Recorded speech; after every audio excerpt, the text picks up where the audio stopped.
ನೀವು ಒಂದು ಕೃತಿ ತಂದಿರೋದು ಇದೇ ಮೊದಲು ಅಂತ ಕೇಳ್ಪಟ್ವಿ. ಯಾಕೆ ಇಷ್ಟು ವರ್ಷ ಬೇಕಾಯಿತು ಅಂತ? ನಾವು ಅಧ್ಯಯನ ಮಾಡ್ತಾ ಇರುವಾಗ ನಮ್ಮ ಜ್ಯೋತಿಷ್ಯ ಶಾಸ್ತ್ರವನ್ನು ಮುಂದುವರಿಸ್ತಾ ಇರೋ ನಮಗೆ ಸಮಯವೇ ಸಿಗ್ತಿಲ್ಲ, ಅಷ್ಟು ನಮಗೆ ಒತ್ತಡ ಇತ್ತು. ಜ್ಯೋತಿಷ್ಯ ಪ್ರಬಂಧ ಅಂತಿದೆ, ಅಂದರೆ ಪ್ರಬಂಧ ರೂಪದಲ್ಲಿ ನೀವು ಜ್ಯೋತಿಷ್ಯಕ್ಕೆ ಸಂಬಂಧಪಟ್ಟಂಥ ವಿಷಯಗಳನ್ನು ಬರಿತಾ ಹೋಗಿದ್ದೀರೋ ಹೇಗೆ? ಅದಕ್ಕೆ ಮೇಷ, ವೃಷಭ, ಮಿಥುನ, ಕರ್ಕಾಟಕ, ಸಿಂಹ, ಮೀನವರೆಗೆ 12 ರಾಶಿಗಳು.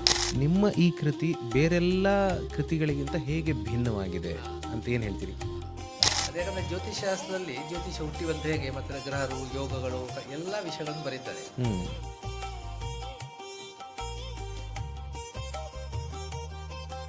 ನಮಸ್ಕಾರ ವೀಕ್ಷಕರೇ, ಕಾರ್ಕಳದ ಕ್ರಿಯೇಟಿವ್ ಪುಸ್ತಕ ಮನೆ ಅರ್ಪಿಸುವ ಪುಸ್ತಕ ಮಾತು ಕಾರ್ಯಕ್ರಮಕ್ಕೆ ನಿಮಗೆ ಸ್ವಾಗತ. ಬೇರೆ ಬೇರೆ ಪುಸ್ತಕಗಳು ಬಂದಾಗ್ಯೂ ಆ ಲೇಖಕರ ಜೊತೆಗೆ ನಾವು ಮಾತನಾಡೋದು ಈ ಕಾರ್ಯಕ್ರಮ ಅಥವಾ ಈ ವಿಡಿಯೋದ ವಿಶೇಷತೆಯಾಗಿದೆ. ಇವತ್ತು ನಾವು ಮಾತನಾಡ್ತಿರುವಂಥದ್ದು ಇತ್ತೀಚೆಗಷ್ಟೇ ಬಿಡುಗಡೆಗೊಂಡಿರುವ ದ್ವೇಷ್ಕಾಣ ಫಲಸಂಚಯ ಅಂತ ಒಂದು ಕೃತಿ. ಈ ಕೃತಿಯ ಲೇಖಕರು ಹಿರಿಯ ಜ್ಯೋತಿಷಿಗಳಾದಂಥ ಶ್ರೀ ಶ್ರೀಧರ್ ಗೋರೆ ನೆಲ್ಯಾಡಿ ಅವರು ಮೂಲತಃ ಬೆಳ್ತಂಗಡಿ ತಾಲೂಕಿನವರು, ಆದರೆ ಈಗ ಕಡಬ ತಾಲೂಕಿನಲ್ಲಿ ವಾಸ ಇರ್ತಾರೆ. ಹಿರಿಯ ಜ್ಯೋತಿಷಿಗಳು. ಇಷ್ಟು ವರ್ಷಗಳಿಂದ, ಸರ್ ನಮಸ್ಕಾರ, ಇಷ್ಟು ವರ್ಷಗಳಿಂದ ನೀವು ಜ್ಯೋತಿಷ್ಯ ಶಾಸ್ತ್ರದ ಬಗ್ಗೆ ಅಧ್ಯಯನ ಮತ್ತು ಎಷ್ಟೊಂದು ಜನರಿಗೆ ನೀವು ಮಾರ್ಗದರ್ಶನ ಕೊಟ್ಟಿದ್ದಾಗ್ಯೂ ಕೂಡ ನೀವು ಒಂದು ಕೃತಿ ತಂದಿರೋದು ಇದೇ ಮೊದಲು ಅಂತ ಕೇಳ್ಪಟ್ವಿ. ಯಾಕೆ ಇಷ್ಟು ವರ್ಷ ಬೇಕಾಯಿತು ಅಂತ? ನಾವು ಅಧ್ಯಯನ ಮಾಡ್ತಾ ಇರುವಾಗ ನಮ್ಮ ಜ್ಯೋತಿಷ್ಯ ಶಾಸ್ತ್ರವನ್ನು ಮುಂದುವರಿಸ್ತಾ ಇರೋ ನಮಗೆ ಸಮಯವೇ ಸಿಗ್ತಿಲ್ಲ, ಅಷ್ಟು ನಮಗೆ ಒತ್ತಡ ಇತ್ತು. ಮತ್ತು ನನ್ನ ಗುರುಗಳಾದ ಬೆಳ್ತಂಗಡಿ ತಾಲೂಕಿನ ಸೀತಾರಾಮ ಕೆದಿಲಾಯರು ಅವರು ಬರೆದಿಟ್ಟದನ್ನು ಕೂಡ ಅವರು ಮುದ್ರಣ ಮಾಡಲಿಕ್ಕೆ ಆಗಲಿಲ್ಲ, ಅವರು ಬೇರೆ ಪುಸ್ತಕ ಮುದ್ರಣ ಮಾಡಿಸಿದ್ರು. ಮತ್ತು ಕರ್ನಾಟಕದ ಪುಸ್ತಕ ಪ್ರಾಧಿಕಾರದ ಅವರು ನಂದೀಶ್ ಎಂಬವರು 3 ವರ್ಷ ಮೊದಲೇ ಹೇಳಿದರು, ಪುಸ್ತಕ ಬರೆಯಿರಿ, ನಾವು ಬಿಡುಗಡೆ ಮಾಡ್ತೇವೆ, ಸರ್ಕಾರದಿಂದ ಬೇಕಾದ್ದೆಲ್ಲ ಶುಲ್ಕ ಸಿಗ್ತದೆ ಅಂತ. ಅದಲ್ಲದೆ ನಾನು ಈಗ ಕಂಡುಕೊಂಡದ್ದು, ನನಗೆ ರವಿದೇಶ ಬರುವಾಗ ಗಣಿತಕ್ಕೆ ರವಿಯೇ ಮೂಲಗ್ರಹನಾದ್ದರಿಂದ ಆ ಸೂರ್ಯಗ್ರಹನೇ ನನಗೆ ಪ್ರೇರಣೆ ಕೊಟ್ಟ ಅಂತ ಕಾಣ್ತದೆ. ಹಾಗೆ ನಾನು ಬರೀಲಿಕ್ಕೆ ಶುರು ಮಾಡಿದೆ. ಎಷ್ಟು ಸಮಯ ತಗೊಂಡ್ರಿ ಈ ಕೃತಿ ಮುಗಿಸೋದಕ್ಕೆ? ಇದು ಮುಗಿಸ್ಲಿಕ್ಕೆ ಒಂದು 6 ತಿಂಗಳಾಗಿದೆ. 6 ತಿಂಗಳು ಅಲ್ಲ, ಸಹಜವಾಗಿ ನೀವು ಪ್ರತಿನಿತ್ಯ ತುಂಬ ಒತ್ತಡದಲ್ಲೇ ಕೆಲಸ, ತುಂಬ ಸಮಯ ಸಿಕ್ಕುವುದಿಲ್ಲ. ಸರ್, ಇದು ದ್ವೇಷ್ಕಾಣ ಫಲಸಂಚಯ. ದ್ವೇಷ್ಕಾಣ ಅಂತಂದರೆ ಏನು? ಮತ್ತು ಇಲ್ಲಿ ನೀವು 36 ದ್ವೇಷ್ಕಾಣಗಳ ವಿಸ್ತಾರ ಫಲ ನಿರೂಪಣೆ ಅಂತ ಬ್ರ್ಯಾಕೆಟ್ನಲ್ಲಿದೆ. ಜ್ಯೋತಿಷ್ಯ ಪ್ರಬಂಧ ಅಂತಿದೆ, ಅಂದರೆ ಪ್ರಬಂಧ ರೂಪದಲ್ಲಿ ನೀವು ಜ್ಯೋತಿಷ್ಯಕ್ಕೆ ಸಂಬಂಧಪಟ್ಟಂಥ ವಿಷಯಗಳನ್ನು ಬರಿತಾ ಹೋಗಿದ್ದೀರೋ ಹೇಗೆ?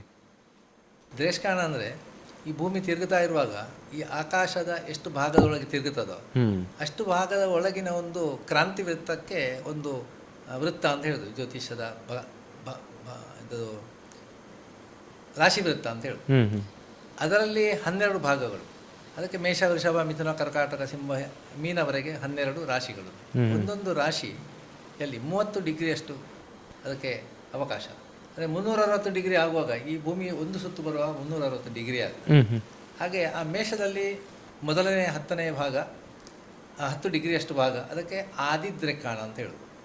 ಎರಡನೇದಕ್ಕೆ ಮಧ್ಯದ್ರೆಕ್ಕಾಣ ಅಂತ ಹೇಳೋದು. ಮೂರನೇದಕ್ಕೆ ಅಂತ್ಯದ್ರೆಕ್ಕಾಣ ಅಂತ ಹೇಳೋದು. ಅದು ಮೂರನೇದಂದರೆ ಮೇಷರಾಶಿ 30 ಡಿಗ್ರಿಯಲ್ಲಿ 20ರಿಂದ 30ವರೆಗಿನ ಡಿಗ್ರಿ. ಅಂದರೆ 10ರಿಂದ 20, 0ದಿಂದ 10, 10ರಿಂದ 20, 20ರಿಂದ 30, ಹಾಗೆ 3. ಅದು ಎಲ್ಲ ರಾಶಿಗಳಿಗಾಗುವ 36 ಆಗ್ತದೆ. ಅದರಲ್ಲಿ ವಿವಿಧವಾದ ಸ್ವರೂಪ ಚಿಂತನೆ ಇದೆ. ಇದನ್ನು ಮೇರು ಕೃತಿಯನ್ನು ಮಾಡಿದ ವರಾಹ ಮಿಹಿರ ಎಂಬ ಜ್ಯೋತಿಷ್ಯ ಆಚಾರ್ಯರು ಮಾಡಿದರು.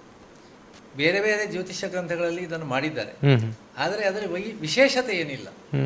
ಇದರಲ್ಲಿ ಮನುಷ್ಯ, ಪ್ರಾಣಿ, ಮರ ಮತ್ತು ಎಲ್ಲ ರಸಗಳು, ಭೀಕರತೆಗಳು, ಎಲ್ಲ ವಿಷಯಗಳನ್ನು ಹೊಂದಿಕೊಂಡು ಪ್ರಪಂಚದಲ್ಲಿ ಆಗಬಹುದಾದ ಎಲ್ಲ ವಿಚಾರಗಳು ಯಾವ ಯಾವ ರಾಶಿಯಲ್ಲಿ, ಯಾವ ಯಾವ ದೃಕ್ಕಾಣದಲ್ಲಿ ಆ ಲಗ್ನವು ಬರುವಾಗ ಅಥವಾ ಗ್ರಹನು ಅಲ್ಲಿಗೆ ಸೇರುವಾಗ ಇದರ ಲಕ್ಷಣ ಅಂತ. ಓಕೆ ಓಕೆ, ಆಗಲಿ. ಅಲ್ಲ ಸರ್, ಈಗ ಇದರಲ್ಲಿ ನಾನು ಅದರಲ್ಲಿ ಹೇಳಿದೆ ಏನಂದರೆ ಪ್ರಯಾಣ ಯಾತ್ರೆಗಳಿಗೆ, ದೇವತಾ ಚಿಂತನೆಗಳಿಗೆ ಮತ್ತು ಚೋರ ಚಿಂತನೆಗೆ ಇದನ್ನು ಅವಶ್ಯವಾಗಿ ತಗೊಳ್ಬಹುದು. ಓಕೆ ಓಕೆ, ಅದೇ ಅಂದರೆ ಜ್ಯೋತಿಷಕ್ಕೆ ಸಂಬಂಧಪಟ್ಟ ಹಾಗೆ ಸಾಕಷ್ಟು ಕೃತಿಗಳು ಬಂದಿರಬಹುದು, ಆದರೆ ನಿಮ್ಮ ಈ ಕೃತಿ ಬೇರೆಲ್ಲ ಕೃತಿಗಳಿಗಿಂತ ಹೇಗೆ ಭಿನ್ನವಾಗಿದೆ ಅಂತ ಏನು ಹೇಳ್ತೀರಿ? ಅದೇಕಂದರೆ ಜ್ಯೋತಿಷಾಸ್ತ್ರದಲ್ಲಿ ಜ್ಯೋತಿಷ್ಯ ಹುಟ್ಟಿವಂತೆ ಹೇಗೆ ಮತ್ತು ಗ್ರಹರು, ಯೋಗಗಳು, ಎಲ್ಲ ವಿಷಯಗಳನ್ನು ಬರೀತಾರೆ. ಮತ್ತು ಜ್ಯೋತಿಷಾಸ್ತ್ರ ಕಲಿಯುವಾಗ ಸಂಸ್ಕೃತ ವೇದ ಪಾಠಶಾಲೆಗಳಲ್ಲಿ ಅಥವಾ ಸಂಸ್ಕೃತ ಶಾಲೆಗಳಲ್ಲಿ ಆರಂಭದಿಂದ ಕೊನೆಯವರೆಗೆ ಕಲಿಸುವಾಗ ಇದು ವರಾಹಮಿಹಿರನ ಗ್ರಂಥದ ಕೊನೆಯ ಭಾಗದಲ್ಲಿ ಬರ್ತದೆ. ಅಲ್ಲಿರುವ ಅಧ್ಯಾಯಗಳು. ಮೊದಲೆಲ್ಲ ಪೂರ ಆಗ್ತಾ ಆಗುವಾಗ ಮತ್ತೆ ಕೊನೆಯದನ್ನು ಕಲಿತಾರೆ, ಅದರಲ್ಲಿ ತುಂಬ ಆಸಕ್ತಿ ವಹಿಸುವುದಿಲ್ಲ. ಅದು ಮತ್ತೆ ವಹಿಸ್ತಾರೆ, ತುಂಬ ಕಲಿತ ಮೇಲೆ ಮತ್ತೆ ಅದರಲ್ಲಿ ಬೇಕಾದರೆ ಕಲಿತಾರೆ. ಜ್ಯೋತಿಷ್ಯವರಿಗೆ ತುಂಬ ಜನರು ಕೆಲವು ರಾಶಿಗಳ ಬಗ್ಗೆ, ಕೆಲವು ಗೋಚಾರ ಬಲ ಬಗ್ಗೆ, ಕೆಲವು ಯೋಗಗಳ ಬಗ್ಗೆ ಬೇರೆ ಬೇರೆ ಪುಸ್ತಕಗಳನ್ನೆಲ್ಲ ಮಾಡಿದ್ದಾರೆ. ಕೆಲವು ನವರತ್ನಗಳ ಬಗ್ಗೆ. ಈ ದೃಷ್ಕಾಣ ಸ್ವರೂಪ ಎಂಬ 36 ದೃಕ್ಕಾಣಗಳ ಬಗ್ಗೆ ಕರ್ನಾಟಕದ ಒಳಗೆ ಕನ್ನಡದಲ್ಲಿ ಯಾರು ಬರೆದದ್ದು ನನಗೆ ಇಷ್ಟವರೆಗೆ ಸಿಗಲಿಲ್ಲ. ಹೌದಾ? ಇದು ಅಷ್ಟಮಂಗಲ ಪ್ರಶ್ನೆ ಹೇಳುವವರಿಗೆ ತುಂಬಾ ಮುಖ್ಯವಾಗಿದೆ ಇದು. ಹೌದಾ? ಜಾತಕಕ್ಕಿಂತಲೂ ಓಹೋ. ಯಾವ ದೇವತೆಗಳನ್ನು ಹೇಗೆ ಚಿಂತಿಸಬಹುದು, ಏನು ಸ್ವರೂಪ ಮತ್ತೆ ಅದರ ಎಲ್ಲ ವಿಚಾರಗಳನ್ನು ತಿಳಿಸಲಿಕ್ಕೆ, ಅದು ಯಾವ ಲಗ್ನ ಬಂತು ಪ್ರಶ್ನೆಗೆ, ಅದಕ್ಕೆ ಗ್ರಹ ಅದನ್ನು ನೋಡಿಕೊಂಡು ಅತ್ಯಂತ ಉಪಕಾರವಾಗಿದೆ. ತುಂಬಾ ಜ್ಯೋತಿಷಿಗಳು ಅವಲಂಬಿಸಿದ್ದಾರೆ. ಹೌದಾ? ಕೆಲವರಿಗೆ ಅದು ತಿರಸ್ಕಾರ ಅಂದ್ರೆ ಏನು ಅಂತಲೇ ಗೊತ್ತಿಲ್ಲ. ಓಕೆ. ಹೌದು. ಅಂದರೆ ಈಗ ಈ ಪುಸ್ತಕವನ್ನು ನೋಡಿ ಓದಿ ನಿಮ್ಮ ಕ್ಷೇತ್ರದವರೆಲ್ಲ ಸಂಪರ್ಕ ಮಾಡಿ ಇಂಥದ್ದು ನೋಡಿದೆ, ನನಗೆ ಇಷ್ಟ ಆಯಿತು, ನನಗೆ ಸಹಾಯ ಆಯಿತು ಅಂತ ಹೇಳಿದಂಥ ಉದಾಹರಣೆ ಏನಾದರೂ? ನಾನು ಪುಸ್ತಕ ಬರೀತೇನೆ ಅಂತ ಆಗುವಾಗಲೇ ನನ್ನ ಒಟ್ಟಿಗೆ ಬರುವ ಜ್ಯೋತಿಷಿಗಳು ಶಿಷ್ಯರೆಲ್ಲ ಇದ್ದಾರೆ. ಅವರೆಲ್ಲ ಕೆಲವು ಕಡೆ ಹೇಳಿದರು, ಉಡುಪಿ ಕಡೆ ಎಲ್ಲ ತುಂಬಾ ಹೇಳಿದರು, ಅಲ್ಲಿ ತುಂಬಾ ಜ್ಯೋತಿಷಿಗಳಿದ್ದಾರೆ, ಅದೇನು ಬರೀತಾ ಇದ್ದಾರೆ, ಅವರು ತುಂಬಾ ಅನುಭವಿಗಳು, ಅವ್ರು ಬರೆದದ್ದು ನಮಗೆ ಬೇಕು, ಯಾವಾಗ ಬಿಡುಗಡೆ ಆಗ್ತದೆ ಎಲ್ಲ ಪೂರ ಕೇಳ್ತಾ ಇದ್ದಾರೆ. Very good. ಮತ್ತೆ ಒಳ್ಳೆಯ ಕಲಿತ ಅಧ್ಯಯನ ಮಾಡಿದ ಜ್ಯೋತಿಷಿಗಳಿಗೆ ಈ ದೃಷ್ಕಾಣ ಸ್ವರೂಪ ಅಂತ ಹೇಳುವುದು ತುಂಬಾ ಗೊತ್ತಿದೆ. ಆದರೆ ತುಂಬಾ ಜನರು ಜ್ಯೋತಿಷವನ್ನು ಅಧ್ಯಯನ ಮಾಡದೆ ಈ ದೃಷ್ಕಾಣ ಸ್ವರೂಪಕ್ಕೆ ಏನು ಗೊತ್ತಿಲ್ಲದೆ ಏನೋ ಹೇಳ್ತಾರೆ. ಅವರು ಇದನ್ನು ಅಧ್ಯಯನ ಮಾಡಲಿಲ್ಲ. ಅವರು ಸರಿಯಾಗಿ ಕಲಿತುಕೊಳ್ಳಿ, ಸರಿಯಾಗಿ ಹೇಳಲಿ, ಇದರಿಂದ ಪ್ರಯೋಜನ ಜನಗಳಿಗಾಗಲಿ, ಶೋಷಣೆ ಆಗದೇ ಇರಲಿ, ಬೇರೆ ಬೇರೆ ದೃಷ್ಟಿಕೋನದಿಂದ ಇದನ್ನು ಹೇಗೆ ಅರ್ಥೈಸಬಹುದು ಅಂತ ಆ ಉದ್ದೇಶಕ್ಕಾಗಿ ನಾನು ಪುಸ್ತಕ ಬರೆದೆ. Very good sir. ಈಗ ಶ್ರೀ ಕ್ಷೇತ್ರ ಧರ್ಮಸ್ಥಳದ ಜೊತೆ ನಿಮಗೆ ನಿಕಟ ಸಂಬಂಧ ಇದೆ. ಸೊ ಇದು ಹೇಗೆ, ಎಷ್ಟು ವರ್ಷಗಳದ್ದು ಮತ್ತು ನಿಮ್ಮ ಪಾತ್ರ ಅಲ್ಲಿ ಏನು ಕ್ಷೇತ್ರದಲ್ಲಿ? ಸರಿ, ನನ್ನ ಗುರುಗಳಾದ ಬೆಳ್ತಂಗಡಿ ತಾಲೂಕು ಶಿಶಿಲ ಗ್ರಾಮದ ಸೀತಾರಾಮ ಕೆದಲಾಯರು ಎಂಬವರು ತುಂಬ ಅಗಾಧ ಜ್ಞಾನ ಇರುವ ಜ್ಯೋತಿಷಿ. ಅವರನ್ನು ಧರ್ಮಸ್ಥಳದ ವೀರೇಂದ್ರ ಹೆಗಡೆಯವರು ತುಂಬ ವರ್ಷದ ಹಿಂದೆ, ಅಂದರೆ 2003ಕ್ಕೆ ಹಿಂದೆ ತುಂಬ ವರ್ಷ ಅವರನ್ನು ಕರೀತಿದ್ರು. ದೇವಸ್ಥಾನಕ್ಕೆ ಬೇಕಾದ ಧಾರ್ಮಿಕ ವಿಚಾರಗಳು, ಅವರ ಭೂಮಿಯ ವಿಚಾರಗಳು, ಅವರು ನಡೆಸುವ ಸಂಸ್ಥೆಗಳು, ಇದಕ್ಕೆಲ್ಲ ಸರಿಯಾದ ಮುಂದಿನ ಮಾರ್ಗವನ್ನು ಸರಿಯಾಗಿ ತಿಳಿಸಿ ಕೊಡಬೇಕು, ಏನು ತೊಂದರೆ ಆಗದ ಹಾಗೆ ಅಂತ ಹೇಳೋದಕ್ಕೆ ಅವರು ಬರ್ತಿದ್ರು. ಮತ್ತು ಅವರು ನಿವೃತ್ತರಾದರು, ಅನಾರೋಗ್ಯ ಉಂಟಾಯಿತು. ಅದರ ನಂತರ ನನ್ನನ್ನು ಅಲ್ಲಿ ಯಾರೋ ಹೇಳಿ ಕರೆದ್ರು 2003ರಲ್ಲಿ. 20 ವರ್ಷ ಆಯ್ತು ಈಗ.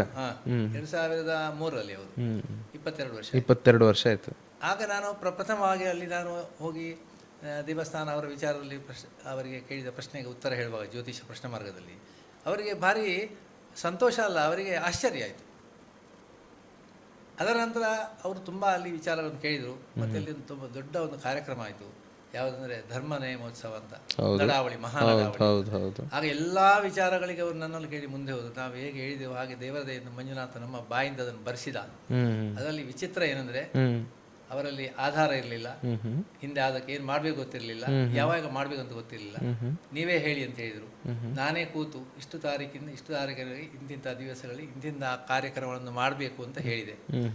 ಅವರ ದಾಖಲೆಗಳು ಸಿಕ್ಕಿದಾಗ ನಾನು ಹೇಳಿದ ತಾರೀಕು, ನಾನು ಹೇಳಿದ ದಿನ, ನಾನು ಹೇಳಿದ ನಕ್ಷತ್ರ ಎಲ್ಲವೂ ಮತ್ತೆ ಕಾರ್ಯಕ್ರಮ ಹಿಂದಿನ ಅದೇ ಇತ್ತು.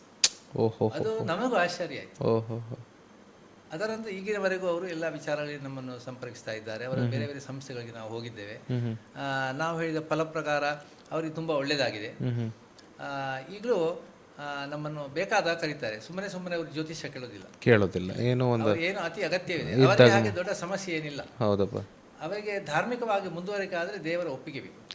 ಆ ಒಪ್ಪಿಗೆಯನ್ನು ಪಡೆಯೋಕ್ಕೋಸ್ಕರ ಸಿದ್ಧಾಂತ ಪ್ರಕಾರ ಅವರು ಪ್ರಶ್ನೆ ಮಾರ್ಗ ಪ್ರಕಾರ ದೇವರಲ್ಲಿ ಪ್ರಾರ್ಥಿಸಿ ನಮ್ಮಲ್ಲಿ ಕೇಳುವಾಗ ದೇವರು ಏನು ಹೇಳ್ತಾರೆ ಎಂದು ಗ್ರಹರು ಹೇಳುವುದನ್ನು ನಾವು ಅವರಿಗೆ ಹೇಳ್ತೇವೆ. ಓಕೆ.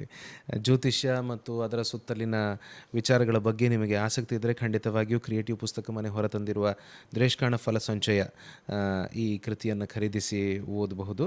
ಇದರ ಕರ್ತೃ ಜೊತೆಗೆ ನಾವು ಇಲ್ಲೇ ಕೂತಿದ್ದೇವೆ. ಎಸ್, ನಿಮ್ಗೇನೋ ಹೇಳಬೇಕಾಗಿತ್ತು, ಬಟ್ ಅದಕ್ಕೂ ಮುಂಚೆ ಗುರುಗಳೇ ನೀವು ಅದನ್ನು ಹೇಳಿ, ನಿಮ್ಗೇನು ಹೇಳಬೇಕು ಅದನ್ನು ಖಂಡಿತವಾಗಿ ಕೊನೆಯಲ್ಲಿ ಹೇಳಿ. ನಾನೊಂದು ಕೇಳಬೇಕು. ಈಗ ಸ್ವಲ್ಪ ಜ್ಯೋತಿಷ್ಯವನ್ನು ಅಡ್ಡದಾರಿ ಮೂಲಕ ಎಲ್ಲ ಬೇರೆ ಬೇರೆ ಜನರಿಗೆಲ್ಲ ಶೋಷಣೆ ಮಾಡುವಂಥದ್ದೆಲ್ಲ ನಡೀತಿದೆ. ಇದ್ರ ಬಗ್ಗೆ ನೀವೇನಂತೀರಿ? ಅಂದರೆ ಜೀವನ ವೃತ್ತಿಯನ್ನು ಮಾಡಿದರೆ ಏನೋ ಮಾಡಿದರೂ ಆಗ್ತದೆ ಅಂತ ತಿಳ್ಕೊಂಡು ಮೋಸ ಹೋಗುವವರಿದೆ, ಮೋಸ ಮಾಡುವವರು ತುಂಬ ಜನ ಇರ್ತಾರೆ. ಅದನ್ನು ಕೇಳುವವರಿಲ್ಲ. ಸರ್ಕಾರವು ಈ ಮೂಢನಂಬಿಕೆ ಕಾರ್ಯವನ್ನು ತರುವಾಗ, ಕಾನೂನು ಕಾಯ್ದೆ ತರುವಾಗ ಈ ಜ್ಯೋತಿಷ್ಯವನ್ನು ಸೇರಿಸಬೇಕು ಅಂತ ಭಾರಿ ಪ್ರಯತ್ನ ಮಾಡಿದ್ರು. ಓಹೋ. ಆದರೆ ಜ್ಯೋತಿಷ್ ಶಾಸ್ತ್ರವು ಸನಾತನ ಕಾಲದಿಂದ ಒಂದು ಶಾಸ್ತ್ರ ಪ್ರಕಾರ, ಒಂದು ಸಿದ್ಧಾಂತ ಪ್ರಕಾರ ಆಗುವುದಿಲ್ಲ ಅಂತ ಮೂಢನಂಬಿಕೆ ಅಲ್ಲ. ಅದರಲ್ಲಿ ಶೋಷಣೆ ಇಲ್ಲ, ಇಲ್ಲ. ಅದನ್ನು ಮಾಡಬಾರ್ದು ಅಂತ ತುಂಬ ವಿರೋಧ ಬಂತು. ಹ್ಮ್. ಅದು ಏನು ಕಲಿಯದೆ, ಹ್ಮ್. ಏನು ಕವಡೆಲ್ಲ ಇಟ್ಟುಕೊಂಡು ಬರೀ ಏನು ಹೇಳಿದ್ರು ಆಗ್ತದೆ ಅಂತ ಗೊತ್ತಿಲ್ಲದವರಿಗೆ ಅವರ ಸ್ವಾರ್ಥಕ್ಕಾಗಿ ಮಾಡುವ ಜ್ಯೋತಿಷ್ಯ ಆದಾಗ ಹ್ಮ್. ಈ ಜನಗಳು ಜ್ಯೋತಿಷ್ಯವನ್ನೇ ನಂಬದ ಹಾಗೆ ಆಗಿದೆ. ಎಕ್ಸಾಕ್ಟ್ಲಿ. ನಂಬುವವರು ನಂಬ್ತಾರೆ. ಅದೇ. ಯಾರು ಸರಿಯಾಗಿ ಒಳ್ಳೆ ಜ್ಯೋತಿಷ್ಯವನ್ನು ಹೇಳ್ತಾರೋ ಅವರಲ್ಲಿ ಜನಗಳು ಕಡಿಮೆ ಹೋಗ್ತಾರೆ. ನಿಜ ನಿಜ. ಅವರು ಆಡಂಬರ ಮಾಡೋದಿಲ್ಲ. ಅವರಿಗೆ ತುಂಬಾ ಗೊತ್ತಿದ್ರು ಅವರು ಜನ ಮೇಲೆ ಅದನ್ನು ಹೇರುವುದಿಲ್ಲ. ನಿಜ. ಸುಳ್ಳು ಸುಳ್ಳು ಹೇಳುವುದಿಲ್ಲ. ಅದರಿಂದ ಈಗ ನಡೆಯುತ್ತಿರುವಂತಹ ಜ್ಯೋತಿಷ್ಯ ದಂಧೆಯಿಂದ ಆಗುವಂತಹ ಅನಾಹುತಗಳು ಇನ್ನು ಮುಂದೆ ಕಾನೂನು ಬಂದು ಈ ಜ್ಯೋತಿಷ್ಯಕ್ಕೆ ಕಡಿವಾಣ ಬೀರ್ಲಿಕ್ಕೂ ಸಾಧ್ಯ ಇದೆ. ಅದೇ ಅಂಥದ್ದು ಆಗಬಾರದು. ಅಂಥದ್ದೆಲ್ಲ ಏನೆಲ್ಲ ಘಟನೆಗಳು ಆಗ್ತದೆ ಅಂತ ನಾನು ಪುಸ್ತಕದಲ್ಲಿ ಬರೆದಿದ್ದೇನೆ. ಇದು ಆಗಬಾರದು, ಅಂಥದ್ದು ಜನಗಳಿಗೆ ತೊಂದರೆ ಆಗಬಾರದು. ಕಲಿಯೋರು ಒಳ್ಳೆ ಅಧ್ಯಯನ ಮಾಡಿ ಹೇಳಬೇಕು. ಯಾರೂ ಕಲೀಲಿ, ಜಾತಿ ಭೇದ ಇಲ್ಲ. ನಿಜ.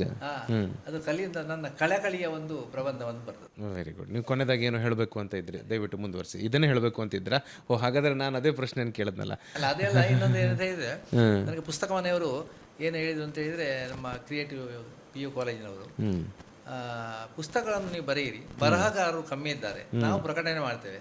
ನನ್ನ ಅಣ್ಣನ ಮಗ ಈ ಮೂಡುಬಿದಿರೆಯ ವೈಬ್ರೆಂಟ್ ಕಾಲೇಜನ್ನು ನಡೆಸ್ತಾ ಇರುವವ, ಅವನು ಇಲ್ಲಿಯ ಕ್ರಿಯೇಟಿವ್ ಕಾಲೇಜಿನವರನ್ನು ಸಂಪರ್ಕಿಸಿ ಎಲ್ಲ ಪ್ರಯತ್ನ ಎಲ್ಲ ಮಾಡಿಕೊಡ್ತೇವೆ, ನೀವು ಬರೆಯಿರಿ, ನಾವು ಮುದ್ರಣ ಮಾಡಿಕೊಡ್ತೇವೆ, ನೀವು ಧೈರ್ಯವಾಗಿ ಮುಂದುವರಿಸಿ, ನಾವಿದ್ದೇವೆ ಅಂತ ಹೇಳಿದಕ್ಕೆ ನಾನು ಮತ್ತೆ ಮುಂದುವರಿಸಿದೆ. ಅದಲ್ಲದೆ ಇನ್ನೂ ಬರೆಯಿರಿ ಅಂತ ಹೇಳಿದರು. ಆಗ ಇನ್ನೂ ನಾನು ಕೂಡ ಕೆಲವು ಧಾರ್ಮಿಕಕ್ಕೆ ಸಂಬಂಧಪಟ್ಟ, ಹಬ್ಬಗಳಿಗೆ ಸಂಬಂಧಪಟ್ಟ, ಮನುಷ್ಯನು ಹೇಗೆ ಇರಬೇಕು ಎಂಬುದಕ್ಕೆ ಸಂಬಂಧಪಟ್ಟ, ಅದೇ ನಾವು ಕನ್ನಡ ಸಾಹಿತ್ಯ ಸಮ್ಮೇಳನ ಮಾಡ್ತಿರಲ್ಲ, ನಾವು ಒಳ್ಳೆಯವರಾದ್ರೆ ಕನ್ನಡವನ್ನು ಬೆಳೆಸಬಹುದು. ನಾವು ಯಾವ ಭಾಷೆ ಆದಿತು, ಏನಾದಿತು, ಎಲ್ಲಿ ಏನು ಹಾಳಾದ್ರೂ ಆದಿತು ಅಂತ ಇದ್ರೆ ನಮಗೆ ಈ ಸಮ್ಮೇಳನಗಳು ಅಗತ್ಯ ಇಲ್ಲ. ನಾವು ಒಳ್ಳೆಯವರಾಗಬೇಕು, ಅದಕ್ಕೋಸ್ಕರ ಇದನ್ನು ಮಾಡಬೇಕು ಅಂತ ನಾನು ಭಗವದ್ಗೀತೆಯ 15 ಮತ್ತು 16ನೇ ಅಧ್ಯಾಯದ ವಿಸ್ತಾರವಾದ ಅರ್ಥವನ್ನು ನಾನು ಬರೆದು ಒಂದು ಈಗ ಅದನ್ನು ಮುದ್ರಣ ಕೊಟ್ಟಿದ್ದೇನೆ. ನಿಧಾನ ಆಗ್ತದೆ. ಅಲ್ಲದೆ ಈ ಪುರಾಣ ಶಾಸ್ತ್ರಗಳು, ಇತಿಹಾಸಗಳು, ಸಂಸ್ಕೃತ ನಾಟಕಗಳಲ್ಲೆಲ್ಲ 10,000ಕ್ಕಿಂತ ಹೆಚ್ಚು ಸುಭಾಷಿತಗಳಿವೆ. ಎಲ್ಲರಿಂದಲೂ ಕರಗಿಸಿಕೊಳ್ಳಿ ಸಾಧ್ಯ ಇಲ್ಲ. ಎಲ್ಲವೂ ಅದು ಮನುಷ್ಯನ ಜೀವನಕ್ಕೆ ಅವಶ್ಯಕವೂ ಇಲ್ಲ.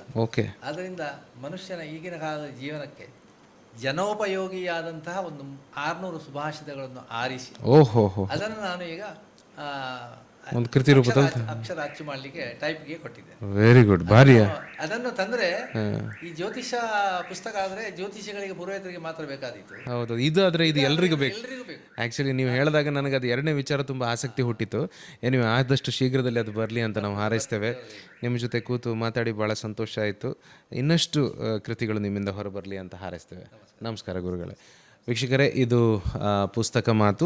ಹಿರಿಯ ಜ್ಯೋತಿಷಿಗಳಾದಂಥ ಶ್ರೀಧರ್ ಗೋರೆ ನೆಲ್ಯಾಡಿ ಅವ್ರ ಜೊತೆ ನಾವು ಮಾತನಾಡಿದ್ವಿ. ಅವ್ರು ಬರೆದಂಥ ಈ ಪುಸ್ತಕ ನಿಮಗೆ ಪುಸ್ತಕ ಮನೆಯಲ್ಲಿ ಸಿಗುತ್ತೆ, ಕಾರ್ಕಳದಲ್ಲಿದೆ ಮತ್ತು ಮೂಡುಬಿದಿರೆಯಲ್ಲೂ ಇದೆ.